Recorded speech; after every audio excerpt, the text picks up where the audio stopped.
কি শালা বাবু, এটা হইলো ওই গরুর চামড়ার মাংস। তুমি আমার ভাইরে চামড়ার মাংস খাওয়াইতেছো?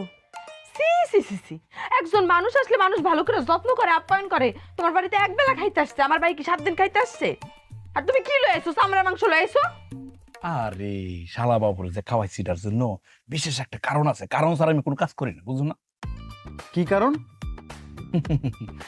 শালা বাবু, তুমি বিদেশে ছিল না, মেলা গরুর মাংস খাইছো, খাইছো না?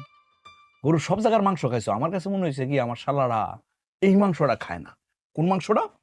গরু জবাই করার পর চামড়া বেচা দেয়, তারপরে এই চামড়া থেকে কোদায় কোদায় মাংস বাইর হবে, এটাই সেই মাংস। তোমার লাগে নিয়ে এসেছি। দুলা ভাই, আমি না জীবনেও একটা জিনিস খাই নাই। শুধু আমি কেন, আমার বোনও কখনো খায় নাই। ওইটা যদি একটু এনে দিতেন তাহলে মনটা ভরে খেতাম। কি সেটা কম না? বিষ চিনেন? বিষ, ওই বিষ আনতেন, আমি একটু খাইতাম, আমার বোনও একটু খাইতো, খেয়ে দেখতাম স্বাদ কেমন। এই শুনো, আরে খাই দাও। আর কি এটাই করো, বিষের না আমাকে মাইরে ফেলাও। আমি বুঝলাম না, তোমরা মাংস নিয়ে এত নাড়াচাড়া করতেছো কেন? মাংস তো, এটা তো গরুর মাংস, এটা তো অন্য কিছুর মাংস না। তুমি কি কোনোদিন